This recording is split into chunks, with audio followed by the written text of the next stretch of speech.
Let's talk about the Fed printing $1 trillion platinum coin. Okay? Let's wrap our heads around this. Ultimately, there are multiple different ways that the Fed is able to manipulate our current currency. Banks have been doing it for years. The Fed, as a private entity that technically works for our government, is the best at it.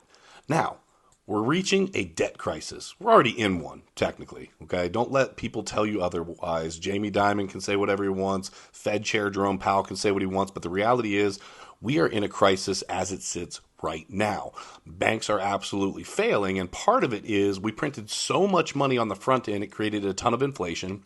We then needed to counteract that by raising interest rates. Well, these interest rates are causing major problems for these banks. Now, there's two sides to that also. The major banks, the Chase as a great example, are actually benefiting from this. They are buying out these smaller banks that can no longer handle the problems that have been presented to them or that they have presented by doing bad business, not holding reserves, all these other things, and funneling them into the larger banks. The bank like Chase eats up a smaller bank, boom, bam, slam, takes on their assets and liabilities and continues to grow bigger and stronger and more centralized, okay? Now, enter the Fed. The Fed says, hey, we're reaching the debt ceiling. We can no longer go any higher. What do we do? Well, unfortunately, I don't have the answer. Crusader and I have talked about this a lot. We wish that we did, but the reality is this. This is doing nothing but kicking the can down the road.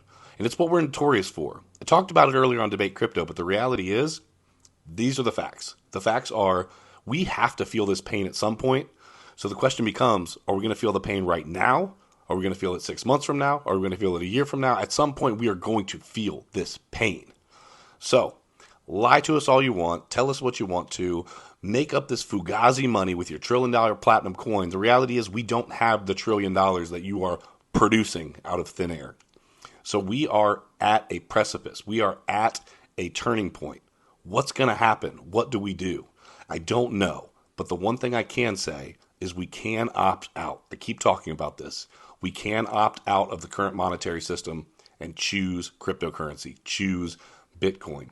This is not financial advice, but the reality is these centralized entities have been screwing us for years, and they're going to continue to do so whether we like it or not. Opt out.